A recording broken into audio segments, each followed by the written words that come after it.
Have you learned from being a dad, and have you noticed any of those skills translating to being a better basketball player? Yes, this is how I learned how to be good papa to LeBron James. All right, welcome back to another After Dark, everyone. Hope you all having a good night so far. Hope you guys had a wonderful day.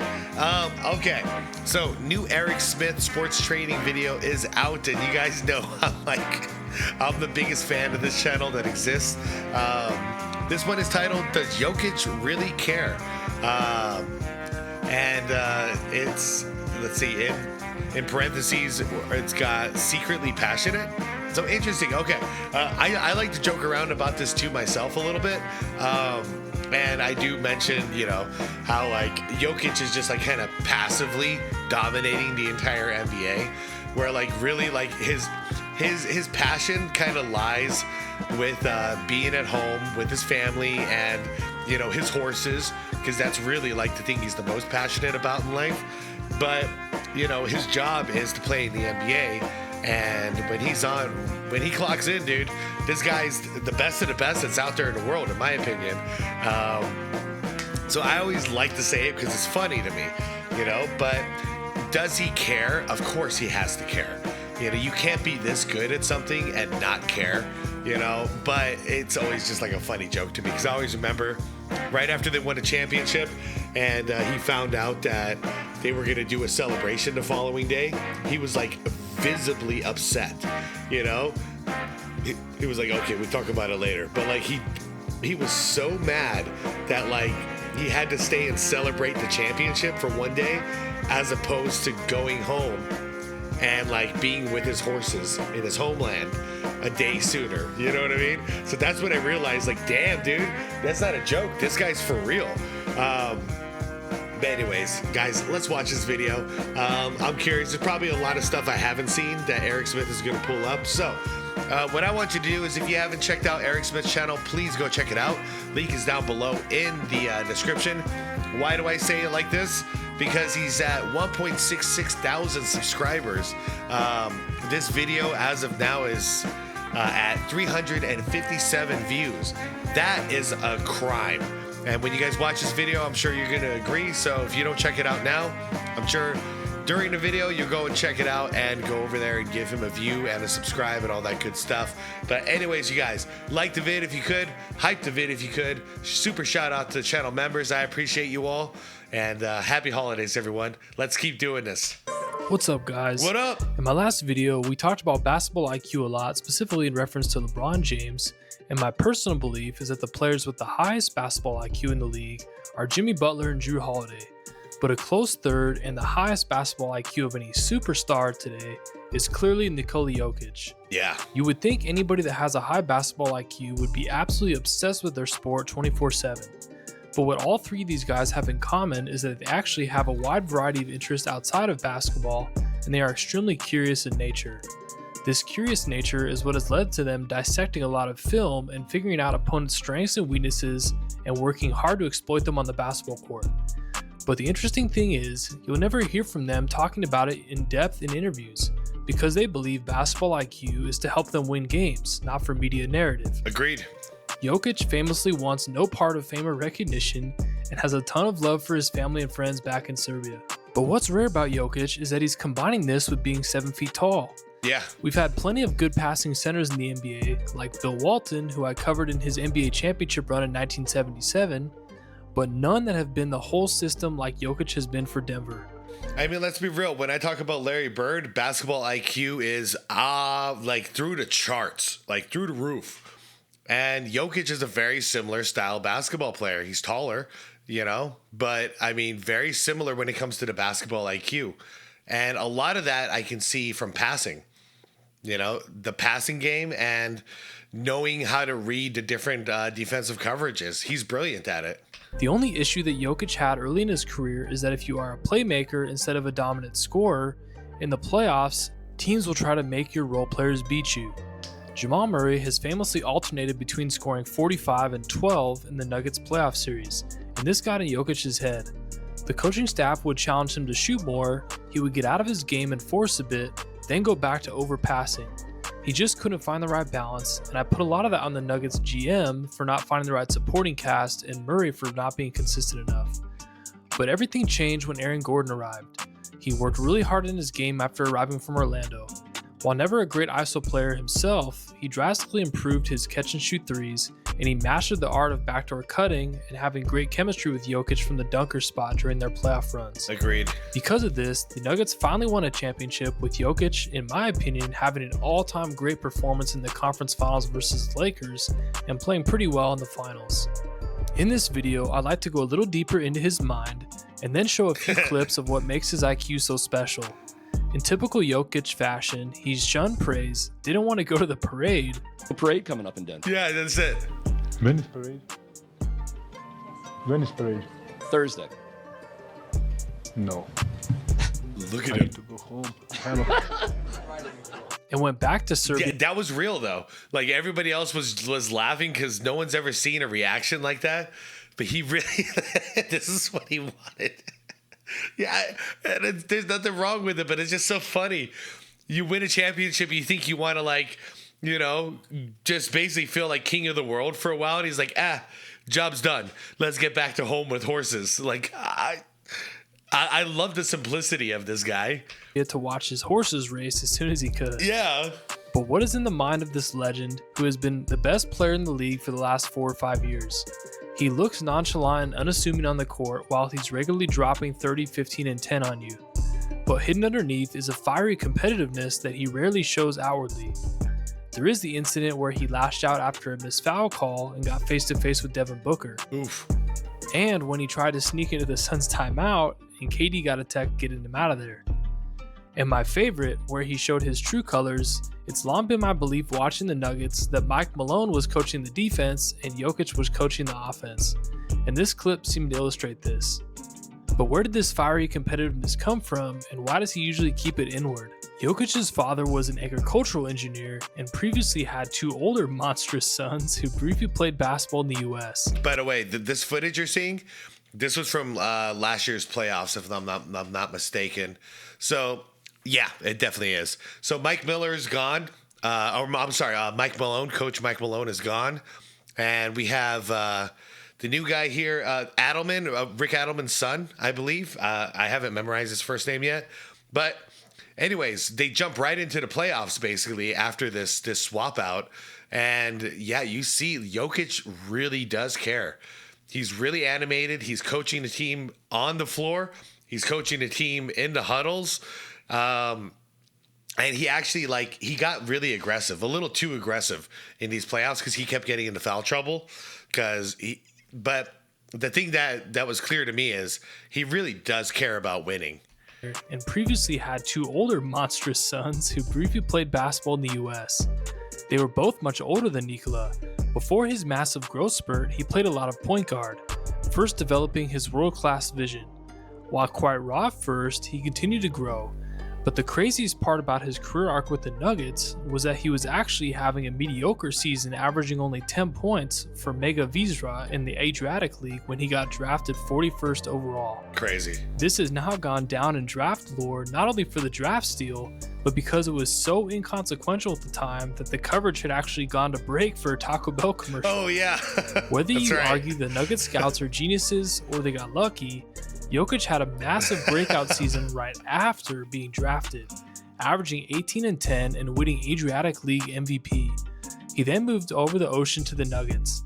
The Nuggets at that time were actually building around 2 first-round draft picks in Emmanuel Mudiay and Jusuf Nurkic.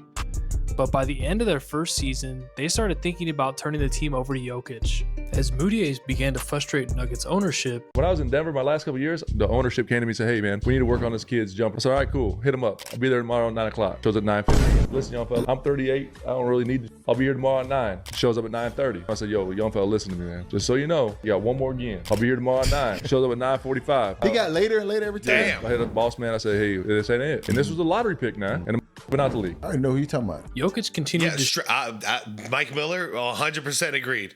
You want to do that 3 times in a row to me? You don't value my time. You don't respect your elders. You don't respect anybody but yourself. This ain't the guy to lead the franchise. Shine. They eventually 100%. traded away both Mudiay and Nurkic and drafted Jamal Murray out of Kentucky. The duo began to flourish. Jokic hasn't stated much in interviews, but it's clear his mentality was shaped by his father and brothers in Serbia. Stay humble, keep your competitive thoughts to yourself, but go hard on the court. But where did his passing gift come from? Well, as a young player in Serbia, they let him play some point guard because the other kids were scared to try to take the ball from him. He got used to running the offense before eventually becoming 7 feet tall. But perhaps my favorite attribute of his is that he actually has worked hard to improve a new skill each year. He was poorly conditioned coming into the league, admitting in interviews he drank multiple liters of Coke a day. Within 2 years, he became much better conditioned. I forgot there was a snack food thing that he really was addicted to. I can't remember it anymore. He was a well below average shooter, albeit with good touch. However, after working extremely hard, his 3-point percentage has at times hovered near an unheard of 50% the last year and a half. Crazy. He has developed the best floater game regardless of position in the league and has improved his already strong post game and passing. What's crazy about that 3-point percentage is that is not nearly his main shot. That's not his go-to shot, but he'll take it if you give it to him. And to shoot that kind of a percentage, like just casually, dang. He really impressed me though was his team defense in the championship run. This was also somewhat of a weakness coming in, and he has turned it into a strength. While not possessing the quick double jumping ability that made Dwight Howard and DeAndre Jordan elite help defenders, he has developed great positioning and works as an expert tandem with Aaron Gordon protecting the paint. This is extremely refreshing as an NBA fan. Yes, I get the argument that us non-NBA players don't have the right to criticize NBA players on what they're doing in the offseason. Yeah, I guess, but you ever go to a restaurant, eat some food, and then critique the food? And decide whether or not you want to go back or not, depending on how good the food was? I ain't a food critic, are you? Yeah. But at the same time, some of the superstars of the league that are getting paid $40 to $50 million a year, and they have had glaring holes in their games that have held them back from winning more, and we have yet to see them fix it in the offseason. So it's awesome to see a player of Jokic's caliber working to improve a weakness each offseason. He has gotten a reputation as not caring from quotes like this. With Thanksgiving right around the corner, what are a couple of things you're just thankful for? What I'm thankful for? Yes, sir. Oh my God. But in reality, he has been an extremely hard worker in the offseason. Now to wrap up this video, I'd like to show a few clips of what really sets him apart.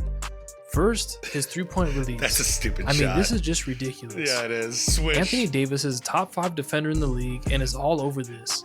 And while this isn't his normal feat, it's like Dirk meets Bird. Like, what is this shot? The one leg fade away setup. This is his normal release point. High release. Like, dude.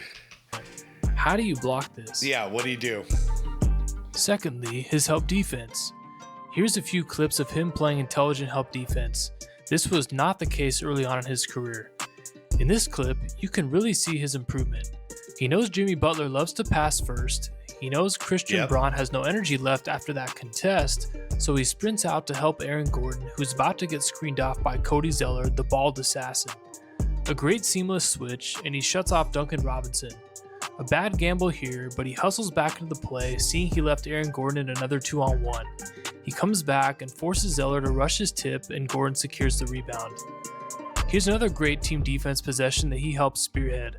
A pick and roll by Conley and Gobert results in a small window for a 3 for Conley, but Conley hesitates for a split second, seeing two teammates wide open in the opposite wing for a better shot. But because Jokic closes hard and throws up his massive wingspan, Conley loses the window for either option. He finally swings it, Jokic calls out to Peyton Watson and Gordon to rotate back, and the possession ends with a late shot clock contested brick from Ant. And lastly, of course, his greatest skill, his passing ability. As I mentioned before, this missing piece to the Nuggets team was the development of Aaron Gordon. Before, they tried to space out shooters and run pick and roll with Murray with the ball and Jokic as the roller. It was pretty effective, but was very dependent on Murray's health and his inconsistent decision making. The development of Gordon has allowed them to pivot fully to having the ball in Jokic's hands in key moments. I want to look at that play again. Effective, but was very dependent on Murray's health and his inconsistent decision making. Oh, yeah, he got away with one right there. The development of Gordon has allowed them to pivot fully to having the ball in Jokic's hands in key moments.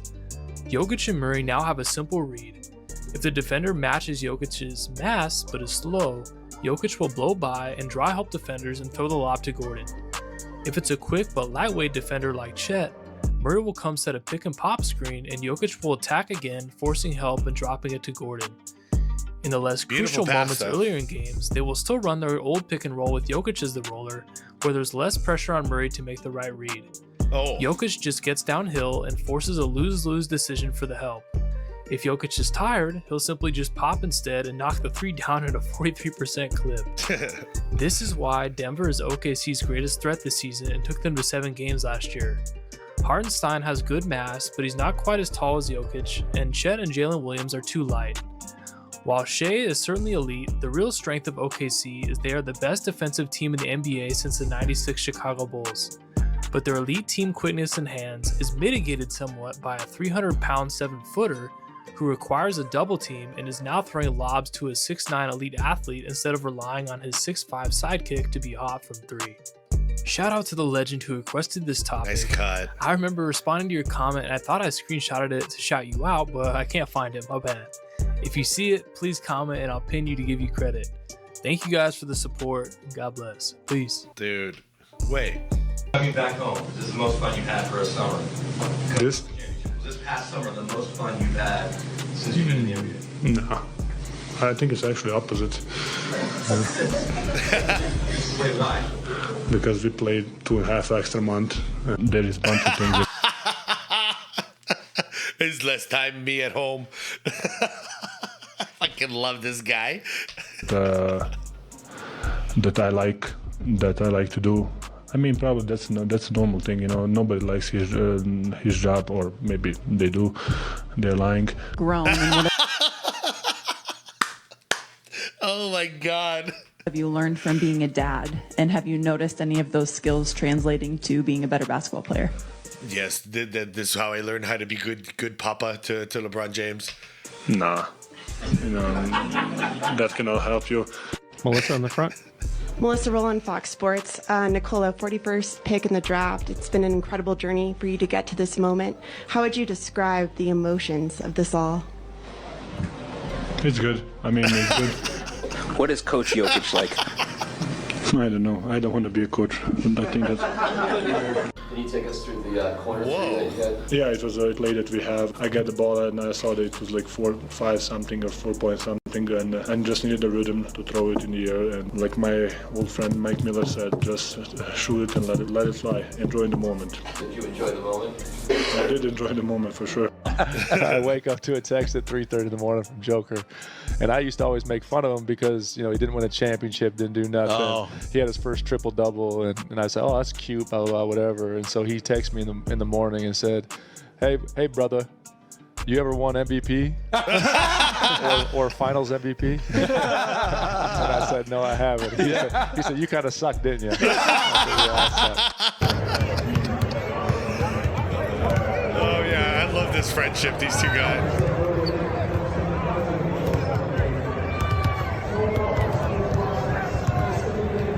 You trying to get Luca's attention?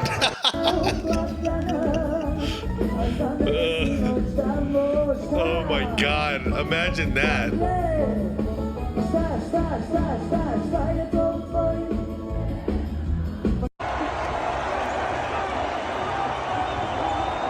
Oh my God.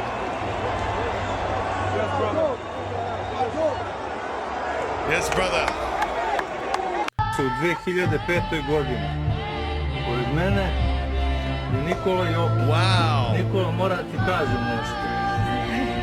Ti ćeš 2023. da budeš najbolji košarkaš na svetu. Wow. Jel veruješ? Ne. Znao sam da ne verujem. Dude. I mean, you called it. Dude, imagine calling it when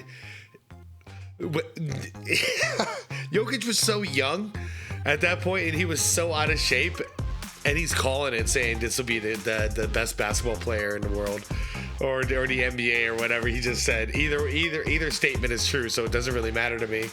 Wow. Yeah, I would have never taken a look at that kid and been like, yeah, he's gonna dominate LeBron James in the NBA soon. Don't worry about it. Like, no freaking way. Anyways, you guys, Are you convinced yet? Go check out Eric Smith's channel. Go check it out right after this. Give him some love. He came out at a time where YouTube has like been doing like, you know, all the AI came in and like everyone is getting less views than normal, and that's for channels that are established. He came in during this time because it's still a new channel, so he came in during the worst possible time, and I want to see this channel survive because I think this can end up being like one of the best basketball YouTube channels that exist out there, and I'm just glad he is sticking to it, even though like the YouTube algorithm is not favoring him at all right now, and I know what that feels like, and it's hard to keep pushing. So Eric Smith, if you happen to watch this, keep pushing. To my The Real Mindcrime community, give him a little bump, give him a little view, give him a like, give him a comment. All this stuff really matters. It really helps, and we got to have more of these honest channels survive. I'll put it that way. Anyways, you guys, thank you so much for watching. I really enjoyed this video, and I'm still in the same place as I was before. Jokic cares when the game is live. You know, when the season is live, he cares. He wants to win. It's obvious he wants to win. But the second the season is over, he's clocking out and he's doing his own thing.